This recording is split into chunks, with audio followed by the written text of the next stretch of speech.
Our next presenting company is Diadrom, and here with me I have CEO Viktor Eliasson. Glad to have you here. Yes, thank you. Thank you. So, thank you, Redeye, for having Diadrom here for this fantastic event, and been listening to all my great colleagues for today. Super. Viktor Eliasson, CEO, as I said. We are going to discuss our strategic movement into defense, the background, why we are doing this, but also for those who doesn't know whom are Diadrom. And also, what are we offering our customers in a high-level explanation. And of course, many of you here are here to might invest in Diadrom in going forward. So, whom are Diadrom then? Just a short where we're from. We are at the journey now where we're going from being expert in diagnostic of automotive technology, to going into specializing in mission critical systems. We've done it for the last 25 years, but we have defined it as diagnostics. However, now we're turning more into mission critical systems. We will also work with diagnostics in autotech, but we are looking to a pivot into the defense. Diadrom is, of course, in Gothenburg. A lot of stuff in common. We are founded in Gothenburg 1999 by a few PhD students who thought that the pocket PC was the biggest thing. They started with the Volvo Penta and aftermarket tool, and then we had a big journey. Now are in both manufacturing and embedded world of products, and of course listed since 2007. So let's talk about the elephant in the room. Last year, Diadrom has been a non-profitable company. We have done this journey before, as many who has followed us, of course, looked into the COVID crisis, where we lost almost a half of the company. But we turned it around, me and my former CEO. We turned it around and achieved the highest annual revenue the company had. But now, of course, we met a low turn, and of course, we have new regulations for our consultants, which are out on assignments, which have been bought over by our customers. So, as Mr. Churchill said, but never let a good crisis go to waste. And of course, there's an so-called opportunity as the world is getting more polarized. We see that the current rearmor of our nations is a possibility for Diadrom and our expertise. We have been involved in this area for about 10 years, but we have never really got into that area. But now it's a new era of this. For those who are not updated on the disruptive warfare that's going on out there, we have a new technology advancing the old technology. For example, this ballistic missile on the left side here is worth a lot of million Swedish kronor, and with this you can instead buy probably 100,000 drones and escalate the warfare. And this calls a battle of economy, which is having the most stamina. Here, Diadrom has seen that we could take our experience and expertise in the automotive industry to get down prices and costs, etc., with our solutions. So you're able to have a longer stamina and a better battle economy. We also seen that we need to take more experience and innovation from our Ukrainian brothers and sisters out there. This is a really interesting case study, I think. What we're seeing here is a radar, which is from Kongsberg.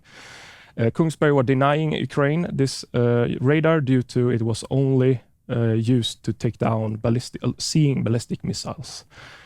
and not these drones that Russia was sending into the Ukraine. However, the Ukrainians took it anyway, said send everything you got, and they got the radar. They were able to develop a new software for this, and about a few weeks later on, a month approximately, this radar were actually able to detect and shoot down drones. So this kind of sense of urgency we need to take into our process as well. Of course, there's a lot of red tape when you are in peacetime, but we need to have more sense of urgency, take inspiration from our Ukrainian brothers and sisters. We also seen that in every turn where we look into, where we are going out doing our research, we see that every defense company is facing probably exactly the same thing as we do in automotive industry. This is just an example of what we are seeing in the aerospace. We see there's a long product lifecycle. We see there's a lot of recertification of the products. And this is what we do daily in the automotive industry, both in trucking and also personal cars. We see, of course, it's contested environments and cyber resilience updates are needed. Every time, for example, a car is going out from the garage today, it's getting attacked. We are used to this. We can handle this, of course, for the defense as well. We see that, for example, for transportation and all the different products, there is a need for shorter maintenance windows and higher uptime. And this is, of course, something we also can take from experience from automotive. For example, a truck driver always need his truck going. He make his money all the time, so he needs to have a schedule repair where he can take a coffee and then go on and make more money. And it's almost the same thing in this product as well. You need to have in the repair shop and out as fast as possibly. And in the cyber and the digital area, we see that there are a lot of mixed hardware out there. This is, of course, a big issue for when you should repair it or when you should connect it, etc. We from the automotive industry can help out to decrease that complexity and increase traceability of all products out there. As for my research, I've been only this year I've been to a lot of different fairs, the Nordic Defense Conference in Köpenhamn, but also DALO, the equivalent to FMV Industry Days. I've also been to the London DCI UK fair, one of the biggest in Europe. Also some deep tech seminars for FMV. But the major event in our strive to going into the defense is that we've been handpicked for Thales, a French defense corporation, in their accelerator program, Trust My Tech, and we will be working with them for about 3 months to see where our innovations, our products can fit their needs within their company. So there's a lot of pictures of me in this marketing presentation, but I have a marketing team, so it's not me doing it. So yes, but who's Diadrom then? Just for a quick introduction, we are special forces when it comes to mission critical systems. We're going in there when everyone else is failing, and we put our efforts in it with small teams and make it possible to connect the systems again. We've been doing this in 25 years now. We are expert, probably the best in the whole world in this. And also, we also have our software in SOP. We have it in our most finest product that has been coming out of Torslanda factory. We also, of course, have a solution running for the Swedish defense already now.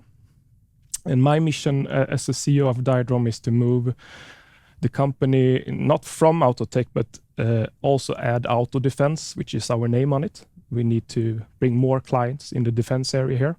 And we got the track record as well, and the confidence to do that. We also a proud member of SOF, the Swedish Security and Defense and Industry Association. This is, of course, a big achievement for us, because it marks us as that we are approved as well.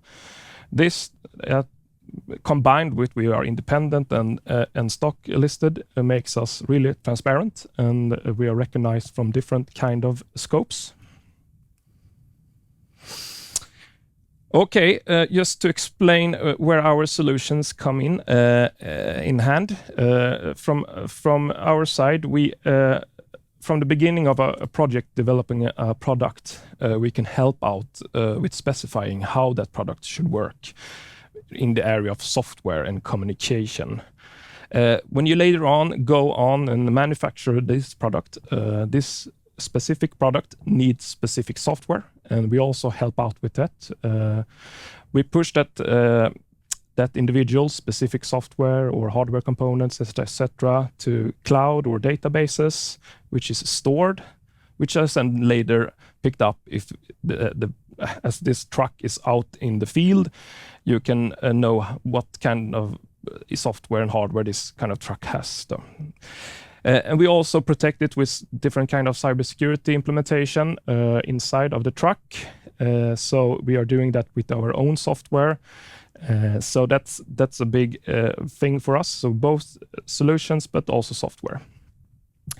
And just for a case study, I know this is just a case that we could help out with. So we are not involved in this. But for example, Volvo released a press release regarding they will cooperate with the Nordic air defense. They will put an application on the truck. Here, Diadrom can help out, combining these two applications into the truck, for example, and connect it via the truck. So this is just one of the cases where we can help out with. And also, because when someone should repair this truck later, for example, you need to know what kind of truck it is and what kind of application and how that application look like, so they can do the right software update or repair. As we originate from the automotive industry, but a lot of our experience and knowledge could be applied to defense, and this is just, of course, some customers and prospect that we have listed, which we could work with. So we see a huge potential to take our experience to these new companies. And as I said before, we have a flight recorder inside of several capabilities in the defense at the moment, and our software is running in about 200 plus cars on the road today. The business side of things, you always have to think of the business, of course, when I meet managers, etc. Why should we do this? We can enhance cost savings. We can do faster certifications. That's a good thing.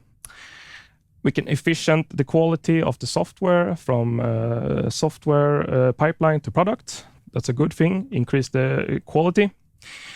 But the latest thing, of course, as I think it was Saab's CEO who said, product as a service. This is a thing you need to have, our experience, our software, if you should have this kind of new revenues as a truck as a service or drone as a service, etc. You need to have these things implemented accordingly, connected, and so you can get all the data, everything update accordingly. So from a cost to a revenue generated assets that we can apply on different kind of business units. So finally, why invest in Diadrom now? I've been working really hard with cutting the costs at the moment. We are bleeding at the moment, but now we are financially lean and mean. So every business that we get is actually a big stuff for us. So this is what we have done. Now we're done with that. Now we're also taking our knowledges and expanding in this fast-growing sector of defense. And a third trigger, of course, is that our legacy business will get up again, and the automotive industry will be great again. So these are the three things I think you should look into further, and of course our numbers as well. And just to finalize it, software is, as we talked about before, it's confidence business relations, and our mission is to make the trust last for decades, of course. And finally, I'd just like to say thanks, Tom Hanks. So finally, Gothenburg. So yes, great. So good.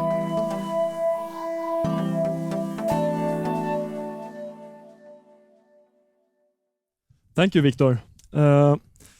As a first question, as you also showed that auto defense is a relatively newly formalized segment for Diadrom.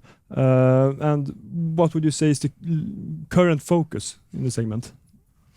Current focus is we see an opportunity to help out with the lifecycle management when it comes to software, but also hardware when it's related to products.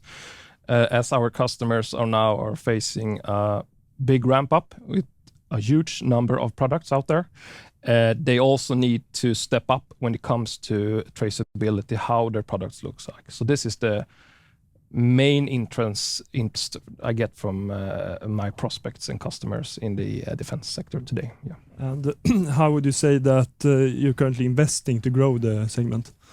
Our investment as today is that we, of course, me, myself, and I've been investing a lot of time in this traveling, but also we have an proof of concept and proof of value in this Tails accelerated program, which we are currently taking from our own pockets. So hopefully that will be we can see something interesting there in the future. And how much of your business today, I guess it seems like a very small part, is from defense today, and where do you see it being in, I don't know, 3 years, 5 years? Yeah, correct. I see it, as everyone has said here before, this is a trend that will be ongoing for a while, and we've been having some internal discussions that it will be big for Diadrom, I would say. All right. And how would you say competition looks like if you look at the segment? Yes, it's many people see it someone like Klondike. You see a lot of gold diggers out there. I see that we are having a position that we work with products. We've been working with this before. We have our legacy in this area. We are thought leaders in this area as well. So of course, but we will face competition from all the, all the big companies out there, of course. But I think we have a fair setup of good offerings which other companies doesn't have. Yeah. And you mentioned you've been to a number of big fairs for defense customers. I mean, I guess you see interest, but what do you see any questions that you think or challenges that you have to meet to be able to get the business from them? And what do you see there? Yeah, it's someone explained to me, this business has been, been reduced and thrown under the bus and the wagon for a long while. So there's a small segment of people that network that have been jointly together on the decades. So of course, that's first of all getting into that kind of network, opening up that network. But then later on, I presumably need help with all the regulation stuff, etc., from my customers to help out. How should we not get into some big regulatory affairs? That's one of the most scariest things to keep away from the regulatory things. And in August, you also joined the FKG, which I don't remember what it stands for. Fordonskomponentgruppen. Thank you. Could you describe how this strategic step will contribute to the business segment? It's mainly because Fordonskomponentgruppen FKG also see that there's a room to fill for automotive industry, which of course have been decreased for a while, that we can help out with the defense question as well. So I see that that was a big step for us coming into different projects which are strategic important for us. Then we needed to be a member. But also, it's a great organization working for the small sub-suppliers as well regarding payment terms, etc. So it was a lot of questions, but I think it's mostly because we wanted to get help with the payment terms, but also reach these kind of strategic projects that they are running at the moment. Yeah. And a question on your business model. I mean, compared to how you do today in the defense space, is it like a lot of software revenue, consultancy fees, and will it be the similar business model in the auto defense? I think it will be my initial research is it will be probably more software based. However, I'm not. This is just my guess at the moment, but we will have the same kind of setup, I think, as previously. Yeah, consultancy services, licenses, the maintenance, etc. And as you are the last company, we have some time to spare. Super, as a last question, what do you think investors could expect over the coming 3 years? Investors would expect. I think they would expect that we get through with this defense, this strategic way we're going into defense. If we're going that way, it will be really interesting as well. It will be still focus on cost control and get Diadrom back to make Diadrom great again, if you say so, for high profitable company consultant that you always know that you can get what you see, what you get. And we are going back to old days when we were better in that way, financial way. Yeah. Thank you, Viktor. Yes, Thank you. Thank you.